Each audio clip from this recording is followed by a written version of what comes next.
Assalamualaikum. Apa kabar kawan inspirasi? Semoga kita selalu diberi kesehatan, keselamatan, dan keberkahan di setiap harinya, oleh Allah Subhanahu wa Ta'ala. Pedagang mutiara.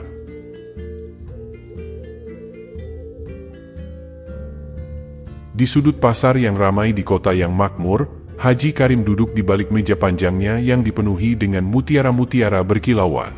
Matahari pagi menyinari koleksi mutiaranya, membuat setiap butir mutiara tampak seperti tetesan embun yang sempurna. Pedagang dan pembeli yang lewat tidak bisa tidak mengagumi keindahan mutiara-mutiara tersebut, namun Haji Karim sendiri tampak tidak puas. Sebagai pedagang mutiara terkemuka, Haji Karim selalu mencari cara untuk memperkaya koleksinya dengan mutiara yang lebih langka dan lebih indah. Ia telah melakukan perjalanan ke berbagai penjuru dunia, dari lautan yang tenang hingga kepulauan yang terpencil, untuk mencari mutiara yang sempurna. Namun, meskipun koleksinya sudah sangat mengesankan, Haji Karim merasa ada sesuatu yang masih kurang. Pada suatu hari yang cerah, ketika pasar sedang sibuk dengan keramaian, Haji Karim mendengar cerita tentang Abu Nawas, seorang pria yang terkenal akan kecerdikannya yang luar biasa.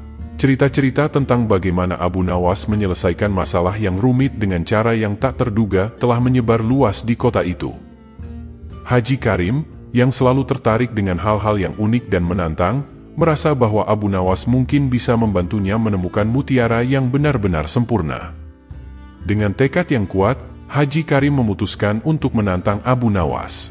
Ia ingin melihat apakah kecerdikan Abu Nawas dapat menemukan mutiara yang tidak hanya indah secara fisik, tetapi juga sempurna dalam segala aspek. Haji Karim percaya bahwa jika ada orang yang bisa menemukan mutiara seperti itu, orang itu pasti adalah Abu Nawas. Ketika Abu Nawas lewat di dekat tokonya, Haji Karim memanggilnya dengan suara yang penuh otoritas. Abu Nawas, aku telah mendengar banyak tentang kecerdikanmu. Aku ingin kamu menunjukkan padaku mutiara yang paling sempurna. Jika kamu berhasil, aku akan memberimu hadiah yang tidak akan kamu tolak.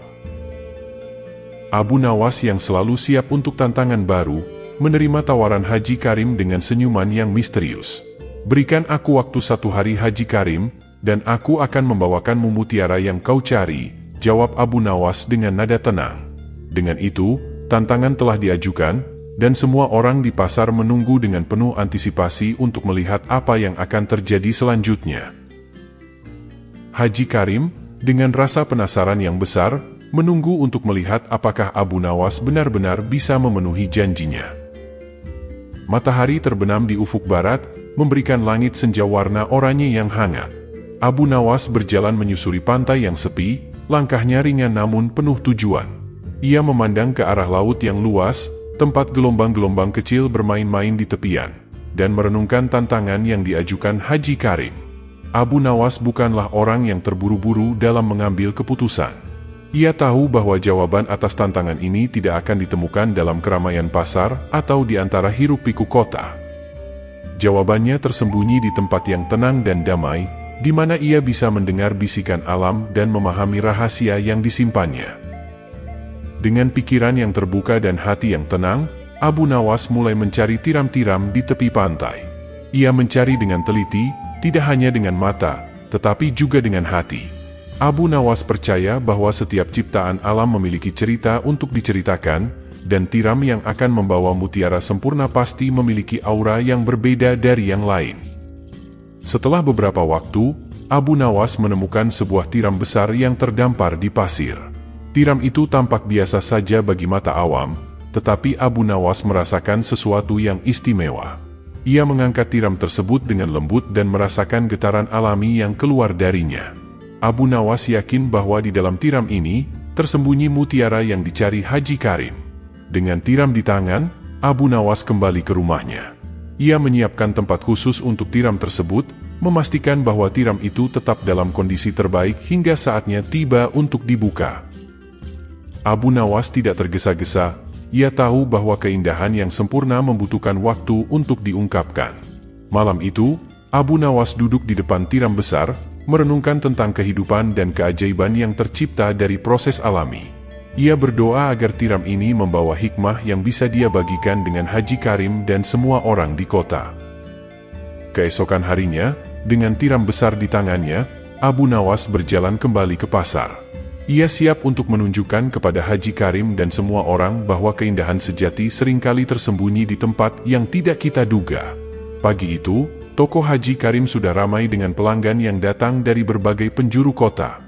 Mereka berbisik-bisik tentang tantangan yang telah diajukan Haji Karim kepada Abu Nawas. Rasa penasaran menggantung di udara, dan semua orang menunggu dengan harap-harap cemas. Haji Karim sendiri berdiri di tengah toko, dikelilingi oleh mutiara-mutiara yang terpajang megah dalam kotak-kotak kaca. Ia memandang ke arah pintu setiap kali ada yang masuk, menantikan kedatangan Abu Nawas. Di dalam hatinya, ada perasaan gugup yang tidak bisa ia jelaskan. Apakah Abu Nawas benar-benar akan membawa mutiara yang sempurna?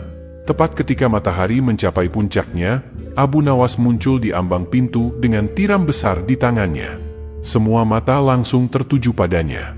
Langkah Abu Nawas tenang dan percaya diri, seolah-olah ia membawa rahasia terbesar dunia di tangannya. Haji Karim menyambut Abu Nawas dengan tatapan yang sulit dibaca. "Jadi, inikah mutiara yang sempurna yang kau janjikan?" Tanyanya dengan nada yang mencoba menyembunyikan kegembiraannya. Abu Nawas hanya tersenyum dan meletakkan tiram besar itu di atas meja. "Buka dan lihatlah sendiri, Haji Karim," katanya dengan tenang. Dengan tangan yang gemetar, Haji Karim mengambil pisau pembuka tiram dan mulai membuka cangkang tiram tersebut. Semua orang di toko menahan napas, menunggu momen ketika mutiara itu akan terungkap. Dan akhirnya, dengan suara klik yang hampir tidak terdengar, tiram itu terbuka. Cahaya matahari yang masuk melalui jendela toko langsung menyinari mutiara yang tersembunyi di dalamnya. Mutiara itu berkilauan, seolah-olah menangkap esensi dari semua mutiara yang pernah ada. Haji Karim terpana. Ia tidak pernah melihat mutiara seindah ini sebelumnya. Keindahan alami mutiara itu, yang belum terjamah oleh tangan manusia, membuatnya terasa lebih berharga daripada semua mutiara yang pernah ia miliki. "Abu Nawas, engkau telah membawakan keajaiban ke tokoku," ucap Haji Karim dengan suara yang bergetar. Abu Nawas hanya tersenyum dan memberikan anggukan yang penuh arti.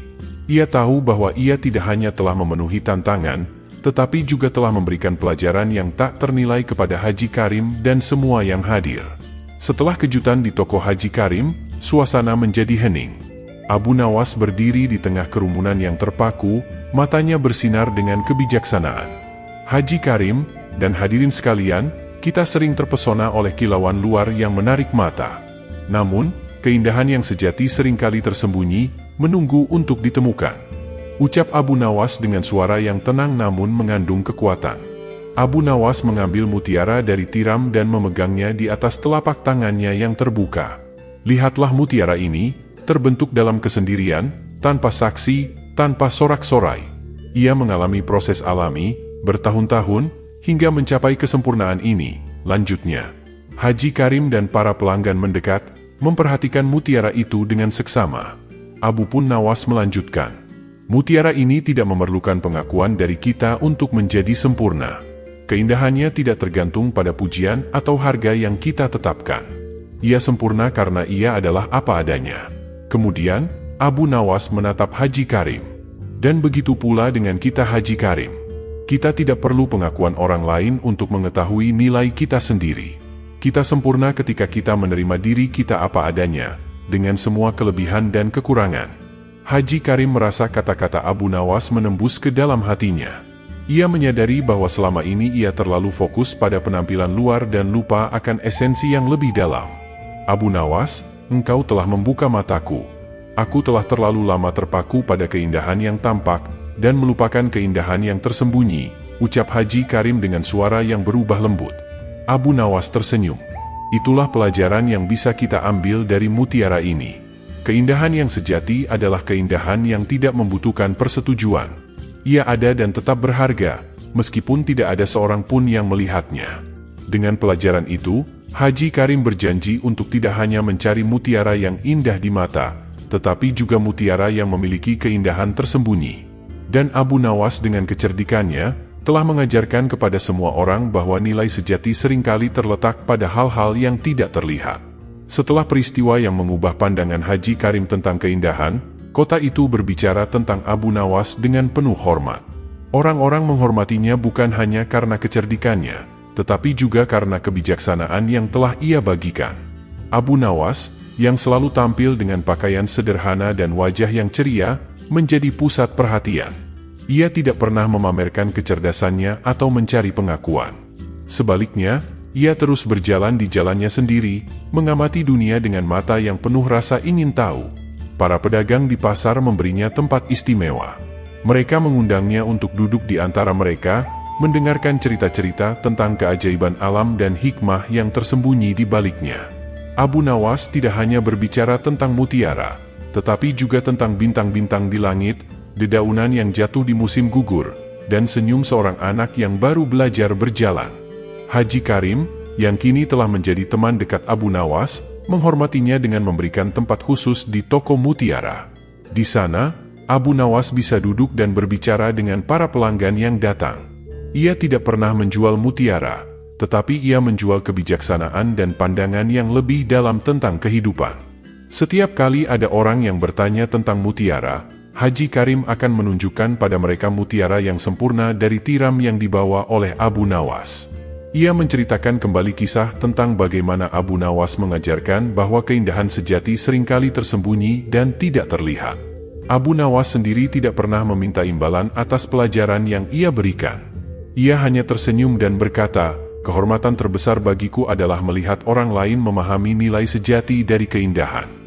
Dan begitulah, Abu Nawas tetap hidup dalam cerita-cerita dan hati orang-orang di kota itu. Ia bukan hanya seorang cerdik, tetapi juga seorang guru yang telah membuka mata banyak orang tentang keindahan yang sebenarnya. Kehormatan bagi Abu Nawas bukanlah dalam bentuk hadiah atau pengakuan, tetapi dalam setiap mata yang terbuka dan setiap hati yang terinspirasi oleh pelajarannya.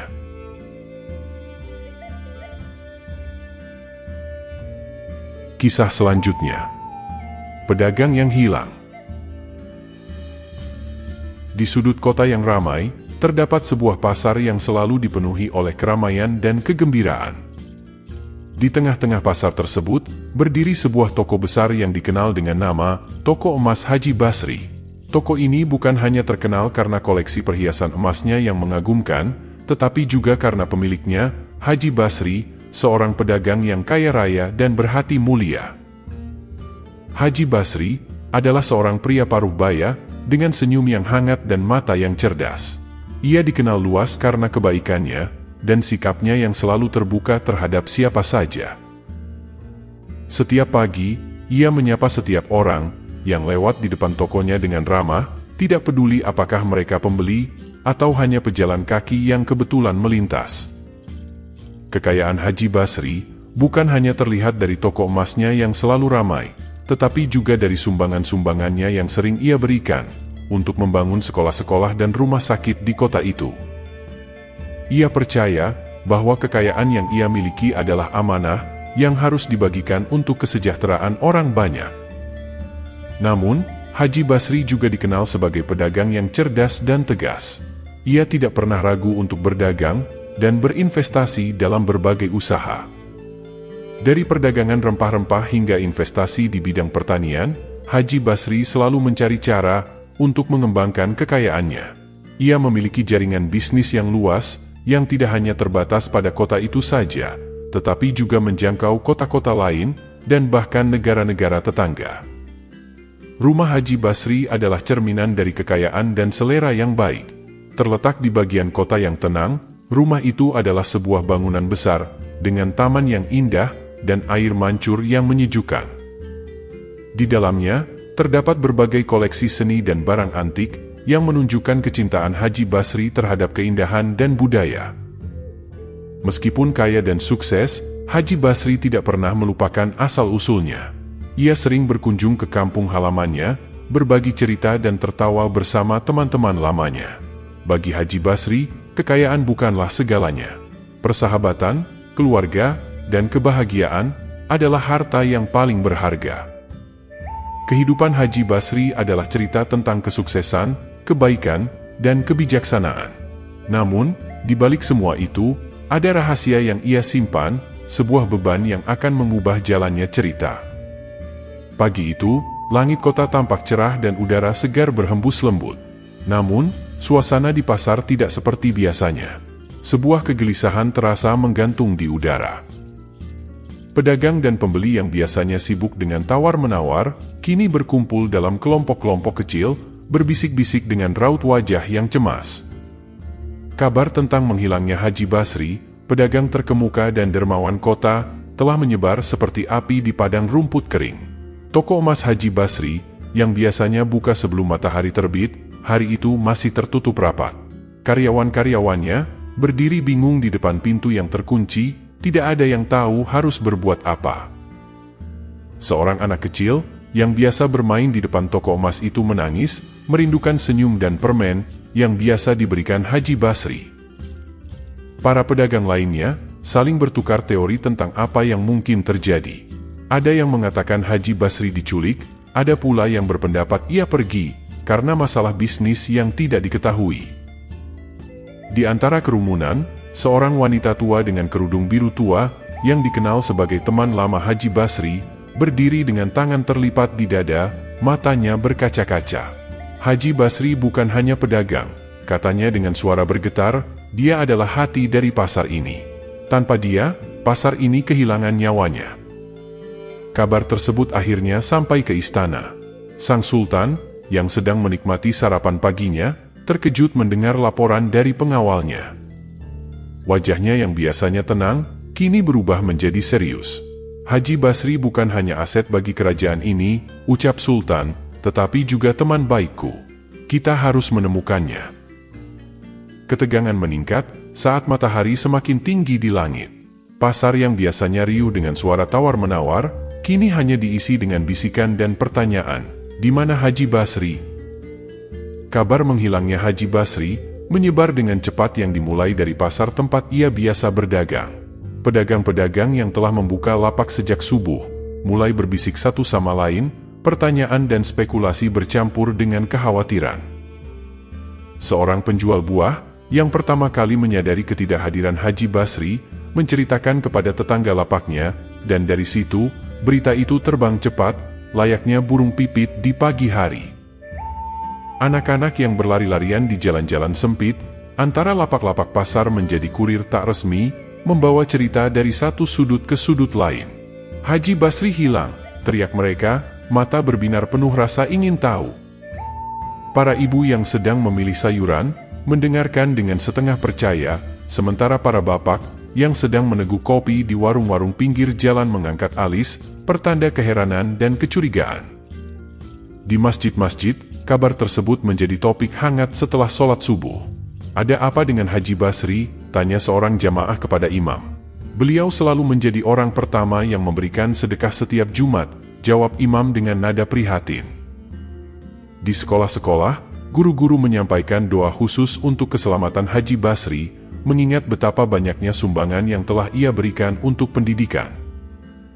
Kabar itu tidak hanya terbatas di dalam kota. Pedagang kafilah yang baru tiba dari perjalanan jauh, mendengar gosip tersebut dari para penjaga gerbang kota. Mereka membawa cerita itu, melintasi padang pasir dan hutan, ke kota-kota lain yang pernah berdagang dengan Haji Basri. Dalam beberapa hari, nama Haji Basri menjadi pembicaraan di caravanserai dan pasar-pasar di seluruh wilayah. Di istana, para pelayan berbisik-bisik di koridor, menceritakan versi mereka sendiri tentang kejadian itu. Mungkin Haji Basri menemukan harta karun yang membuatnya harus bersembunyi, kata salah satu pelayan. Atau mungkin ia diculik oleh bandit, timpal yang lain. Sang Sultan sendiri, yang mendengar kabar itu dari penasihatnya, merasa gelisah dan memerintahkan agar setiap upaya dilakukan untuk menemukan Haji Basri. Sementara itu, di pelabuhan, para nelayan dan pedagang yang bersiap untuk berlayar, membicarakan hilangnya Haji Basri dengan nada serius. Lautan bisa menyimpan banyak rahasia, gumam seorang nelayan tua. Siapa tahu Haji Basri sedang berlayar mencari kedamaian? Di dalam istana yang megah, di ruang tahta yang luas dan berhias, sang Sultan duduk dengan wajah yang penuh kecemasan. Berita tentang menghilangnya Haji Basri telah sampai ke telinganya, dan itu membuatnya tidak bisa duduk diam. Haji Basri bukan hanya seorang pedagang kaya, tetapi juga seorang teman yang telah banyak membantu kerajaan dalam berbagai hal. Sultan memanggil Abu Nawas, penasihatnya yang terkenal cerdik dan bijaksana. Abu Nawas dikenal di seluruh kerajaan karena kecerdasannya yang tajam dan kemampuannya untuk menyelesaikan masalah yang paling rumit sekalipun. Ketika mendengar panggilan Sultan, Abu Nawas segera meninggalkan perpustakaan istana, tempat dia sering menghabiskan waktu untuk membaca dan belajar. Sultan menyambut Abu Nawas dengan serius. "Abu Nawas, kau telah mendengar tentang menghilangnya Haji Basri?" tanya Sultan dengan nada yang mendesak. Abu Nawas mengangguk. "Ya, Paduka, saya telah mendengar kabar tersebut." Seluruh kota tampaknya diliputi oleh kekhawatiran. Sultan berdiri dari tahtanya, berjalan mendekati Abu Nawas. "Haji Basri adalah pilar penting bagi ekonomi kerajaan kita. Kehilangannya bukan hanya kerugian bagi pasar, tetapi juga bagi stabilitas kerajaan. Aku memerintahkanmu untuk menemukannya dan membawa kembali ketenangan di hati rakyat." Abu Nawas membungkuk hormat. "Perintah Paduka adalah kehormatan bagi saya. Saya akan menggunakan segala kecerdikan yang saya miliki untuk menemukan Haji Basri." Sultan menatap Abu Nawas dengan tatapan yang menunjukkan kepercayaan penuh. "Aku tahu kau akan berhasil, Abu Nawas. Kau selalu memiliki cara untuk menyelesaikan masalah yang tampaknya tidak mungkin." Dengan perintah dari Sultan, Abu Nawas segera mempersiapkan diri. Ia mengenakan jubahnya yang sederhana, mengambil tongkatnya, dan berangkat menuju pasar. Langkahnya penuh tekad, matanya mencari-cari petunjuk yang mungkin terlewat oleh mata orang lain. Sementara itu, Sultan berdiri di balkon istana, memandang ke arah kota yang ramai. Ia berdoa dalam hati agar Abu Nawas berhasil menemukan Haji Basri. Sultan tahu bahwa keberadaan Haji Basri sangat penting, tidak hanya bagi dirinya, tetapi juga bagi seluruh rakyatnya. Abu Nawas memulai penyelidikannya dengan langkah hati-hati. Ia berjalan melalui lorong-lorong sempit di pasar, memperhatikan setiap detail. Wajah-wajah yang dikenalnya, lapak-lapak yang biasanya ramai, dan suara-suara yang mengisi udara, semuanya menjadi bagian dari teka-teki yang harus dipecahkannya. Ia memulai dengan berbicara kepada para pedagang yang dekat dengan toko emas Haji Basri.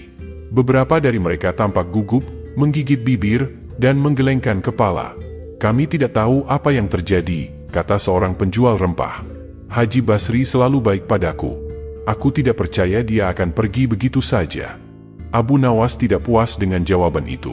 Ia terus berkeliling, bertanya kepada anak-anak yang bermain di dekat toko, para penjaga gerbang, dan bahkan tukang pos yang sering mengantar surat-surat ke toko-toko di sekitar pasar. Namun, petunjuk yang ia dapatkan masih samar. Kemudian, matanya tertuju pada tong besar di sudut pasar. Anak kecil yang menjaganya tampak gelisah ketika Abu Nawas mendekat. "Hai, anak muda," ucap Abu Nawas dengan ramah. "Apakah kau tahu mengapa tong ini begitu penting hingga harus dijaga?" Anak itu menatap Abu Nawas dengan mata yang penuh kecurigaan. "Tidak, Tuan," jawabnya. "Saya hanya disuruh menjaganya oleh seorang laki-laki yang memberi saya beberapa koin." Abu Nawas tersenyum. "Terima kasih, anak muda. Kau telah membantu saya." Ia memberi isyarat agar anak itu menjauh, lalu dengan hati-hati, ia membuka tutup tong. Dan di dalamnya, tergeletak Haji Basri. "Apa yang terjadi?" Haji Basri keluar dari tong dengan wajah malu. "Abu Nawas, aku bersembunyi karena banyak orang yang menagih hutang padaku. Aku takut tidak bisa membayar semuanya." Abu Nawas mengangguk paham. "Tetapi, Haji Basri, bersembunyi bukanlah solusi. Mari kita hadapi masalah ini bersama." Dengan bantuan Abu Nawas, Haji Basri akhirnya menghadapi para penagih hutangnya. Abu Nawas menyarankan agar Haji Basri menjual sebagian hartanya untuk membayar hutang dan memulai usaha baru dengan lebih bijaksana. Haji Basri setuju dan berterima kasih kepada Abu Nawas atas bantuannya. "Tapi mengapa Haji Basri harus berhutang?" gumam Abu Nawas dalam hati. Sejak saat itu, Haji Basri dikenal tidak hanya sebagai pedagang kaya, tetapi juga sebagai pedagang yang jujur dan bijaksana. Dan Abu Nawas, sekali lagi, membuktikan kecerdikannya di hadapan sang sultan dan seluruh rakyat kota. Dengan penemuan ini, Abu Nawas berhasil mengungkap misteri menghilangnya Haji Basri dan mengembalikan ketenangan di pasar. namun dengan pertanyaan besar di dalam hatinya, mengapa Haji Basri harus berhutang?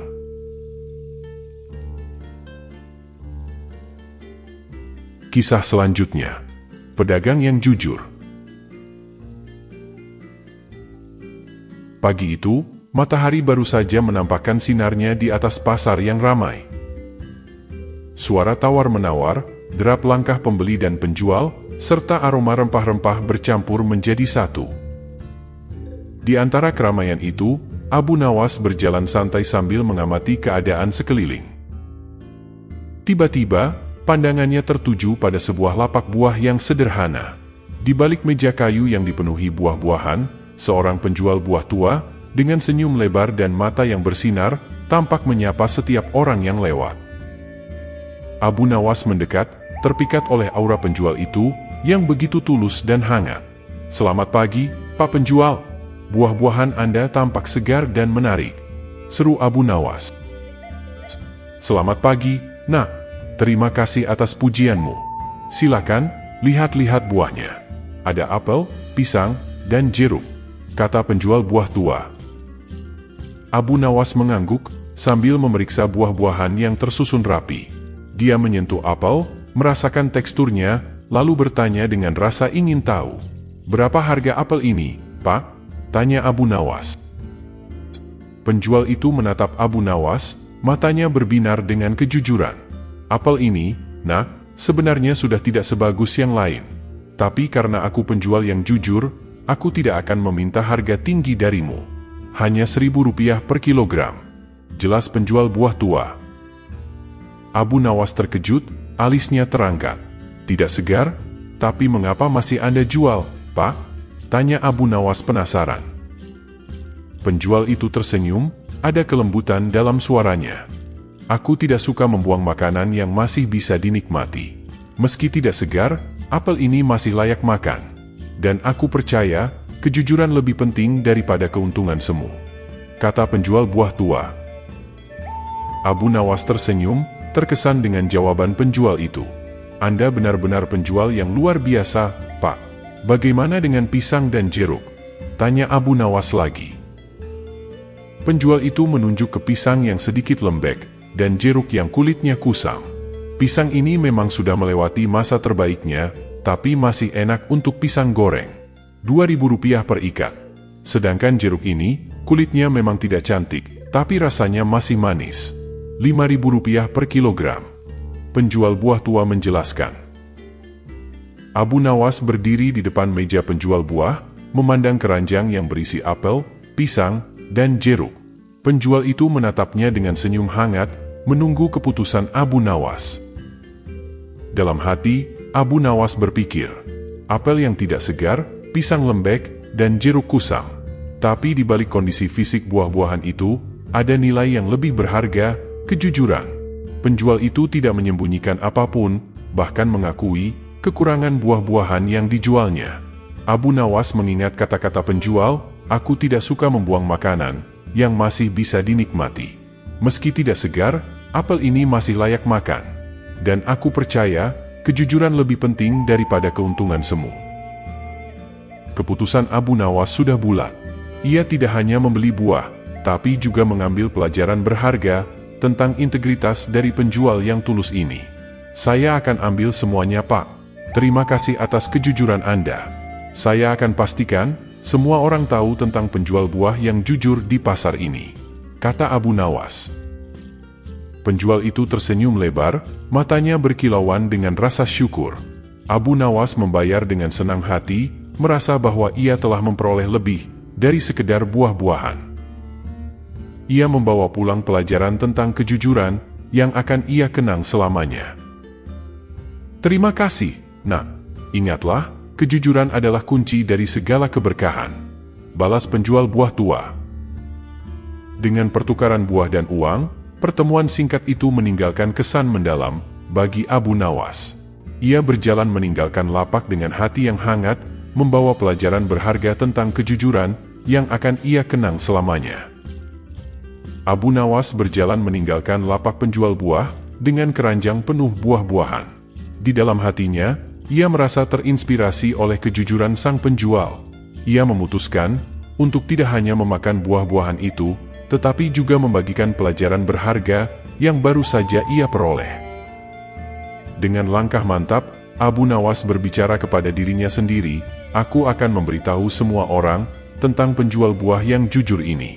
Aku akan mengisahkan kisahnya di pasar, di rumah, dan dimanapun aku berada."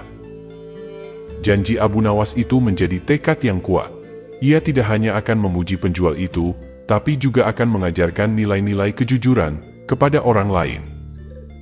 Setiap kali ia memakan apel yang tidak segar, atau pisang lembek, ia akan teringat akan kata-kata penjual, "Kejujuran adalah kunci dari segala keberkahan." Dan begitulah, Abu Nawas menjalani hari-harinya dengan semangat baru. Ia menjadi duta kejujuran, membawa pesan tentang integritas dan nilai-nilai yang lebih berharga daripada apel tidak segar yang masih bisa dimakan. Setelah Abu Nawas meninggalkan lapak dengan buah-buahan di tangannya, ia merenungkan pertemuannya dengan penjual buah yang jujur. Ia berjalan pelan, menikmati setiap gigitan apel yang meski tidak segar, namun masih memiliki rasa yang dapat dinikmati. Dalam hatinya, Abu Nawas menyadari bahwa pelajaran yang ia dapatkan hari itu lebih dari sekadar transaksi jual-beli. Ia belajar tentang nilai kejujuran yang tidak ternilai harganya. Penjual itu telah mengajarkanku sesuatu yang berharga. Kejujuran bukan hanya kata-kata, tapi tindakan yang nyata, kata Abu Nawas dalam hati. Ia teringat akan senyum tulus dan mata bersinar penjual itu saat ia mengungkapkan keadaan sebenarnya dari buah-buahannya. Abu Nawas tahu bahwa banyak penjual lain mungkin akan menyembunyikan kebenaran untuk mendapatkan keuntungan lebih. Aku harus membagikan pelajaran ini kepada anak-anakku, kepada tetanggaku, kepada siapa saja yang mau mendengar. Kejujuran adalah modal terbaik dalam berdagang dan dalam hidup. Abu Nawas bicara sendiri. Abu Nawas pun membuat keputusan. Ia akan kembali ke pasar esok hari, bukan hanya untuk membeli buah, tapi juga untuk belajar lebih banyak dari penjual itu. Mungkin, ia bisa membantu penjual itu, atau setidaknya, mengucapkan terima kasih sekali lagi. Berita tentang penjual buah yang jujur menyebar dengan cepat di pasar. Orang-orang datang dari berbagai tempat hanya untuk membeli buah dari penjual yang tulus dan jujur itu. Lapaknya selalu ramai, dan setiap pembeli yang pergi membawa cerita tentang pengalamannya. Tidak hanya itu, penjual itu juga menjadi inspirasi bagi para pedagang lain. Mereka mulai mengutamakan kejujuran dalam berdagang. Beberapa di antara mereka bahkan menggantungkan spanduk bertuliskan, "Dagangan ini dijual dengan harga jujur," di depan lapak mereka. Pasar menjadi lebih hangat dan penuh keceriaan. Orang-orang saling berbicara tentang penjual buah yang tulus itu. Mereka berbicara tentang bagaimana kejujuran bisa mengubah dunia, bahkan dalam hal sepele, seperti menjual buah-buahan. Abu Nawas sendiri merasa bangga. Ia tidak hanya memperoleh buah-buahan, tapi juga pelajaran berharga tentang integritas. Setiap kali ia memakan apel yang tidak segar, atau pisang lembek, ia akan teringat akan kata-kata penjual, "Kejujuran adalah kunci dari segala keberkahan." Dan penjual itu, ia tetap berdiri di lapaknya, senyumnya tak pernah pudar. Ia tahu, kejujuran yang ia tanamkan, telah mengubah lebih dari sekedar bisnisnya. Ia telah mengubah hati banyak orang, termasuk Abu Nawas. Dampak dari kejujuran penjual buah itu meluas lebih jauh dari pasar. Orang-orang mulai mengenalnya sebagai penjual buah yang jujur, dan cerita tentangnya menyebar ke berbagai sudut kota. Dan ini beberapa dampak yang terjadi. Perubahan mentalitas pedagang. Pedagang lain mulai memperhatikan perilaku penjual buah itu. Mereka menyadari bahwa kejujuran bukan hanya tentang harga dan barang, tapi juga tentang integritas dan kepercayaan. Banyak pedagang yang mengambil pelajaran dari penjual itu. Mereka mulai mengutamakan kejujuran dalam berdagang, bahkan jika itu berarti mengorbankan sedikit keuntungan. Kepercayaan pelanggan. Pelanggan yang membeli buah dari penjual itu merasa nyaman dan percaya. Mereka tahu bahwa penjual tidak akan menipu mereka. Kepercayaan ini membawa pelanggan kembali ke lapak penjual itu, bahkan ketika buah-buahan yang dijual tidak selalu segar. Penghargaan dari warga. Warga sekitar mulai menghargai penjual buah itu. Mereka melihatnya sebagai contoh yang baik dan mengajarkan nilai-nilai positif kepada generasi muda. Pesan yang menyentuh hati. Banyak orang yang merasa terinspirasi oleh kisah penjual itu. Mereka mengajarkan anak-anak mereka tentang pentingnya kejujuran. Beberapa orang bahkan menuliskan cerita ini dalam bentuk puisi atau lagu untuk mengabadikan pesan tentang integritas. Dengan kejujuran penjual buah sebagai pusat perhatian, pasar bukan hanya tempat transaksi, tapi juga tempat di mana nilai-nilai manusia diperkuat. Abu Nawas sendiri merasa beruntung telah bertemu dengan penjual yang mengubah pandangannya tentang bisnis dan kehidupan. Setelah serangkaian pertemuan dan pengalaman dengan penjual buah yang jujur, Abu Nawas duduk di bawah pohon rindang di tepi pasar. Ia memandangi buah-buahan yang dibelinya, pikirannya penuh dengan renungan. Hari ini, aku belajar sesuatu yang tak ternilai. Kejujuran itu seperti buah-buahan ini, meski tidak sempurna di luar, tapi kebaikannya terasa sampai ke inti, kata Abu Nawas. Ia mengambil apel yang sudah tidak segar, memotong bagian yang tidak baik, dan menggigit bagian yang masih baik. Rasanya manis, menyegarkan, dan penuh makna. Kejujuran adalah warisan yang akan kutinggalkan. Seperti penjual buah ini, aku ingin dikenang bukan karena kekayaan atau kesuksesan, tapi karena integritas dan karakterku. Abu Nawas berdiri, menatap ke pasar yang masih ramai. Ia tahu bahwa kejujuran penjual buah itu telah mengubahnya. Ia bertekad untuk menyebarkan nilai-nilai yang sama. Mulai hari ini, aku akan menjadi contoh kejujuran dalam setiap tindakanku. Aku akan berbagi cerita ini kepada setiap orang yang kutemui, agar mereka juga bisa merasakan manisnya kejujuran. Dengan tekad baru, Abu Nawas kembali ke keramaian pasar, membawa pelajaran berharga yang ia dapatkan dari penjual buah yang jujur. Ia menjadi saksi hidup bahwa kejujuran memang lebih berharga daripada apel tidak segar yang masih bisa dimakan. Demikianlah kisah Abu Nawas yang tidak pernah kehabisan ide untuk menyelesaikan segala masalah yang ia hadapi. Mohon maaf jika ada salah-salah kata. Jika ada saran dan kritik, atau request kisah inspiratif lainnya, silahkan tulis di kolom komentar, atau bisa juga DM ke akun sosial kami di kolom deskripsi di bawah. Akhirul kalam. Wassalamualaikum warahmatullahi wabarakatuh.